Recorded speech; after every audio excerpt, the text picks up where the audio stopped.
In today's video, I'm going to teach you how to quickly add new users to HubSpot.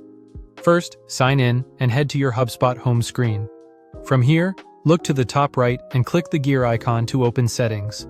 This is where all of your account level configuration lives, including user management.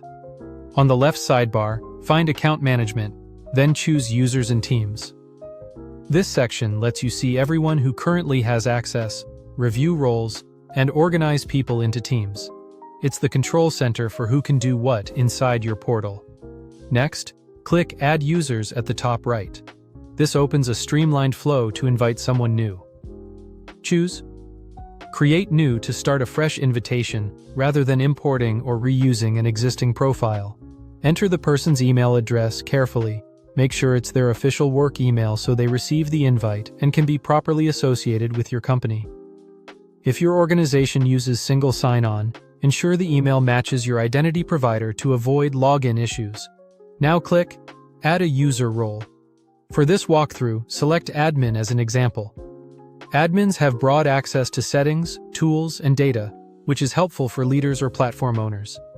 If the new user doesn't need full access, pick a more limited role or plan to set granular permissions after the invite.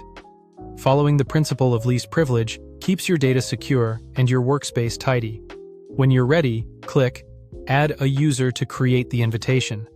HubSpot will generate an invite and typically send an email to the address you provided. If you want to deliver the invite yourself, click Copy Invite Link.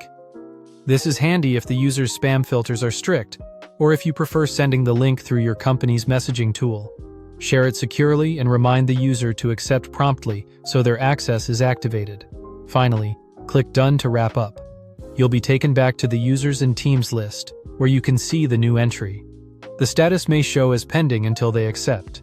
If needed, you can open their profile later to adjust permissions, assign them to a team, or resend the invitation. It's also a good practice to verify the user appears under the correct subscription seats and has access only to the tools they need. That's all it takes to quickly add new users to HubSpot. If this was helpful, don't forget to subscribe for more.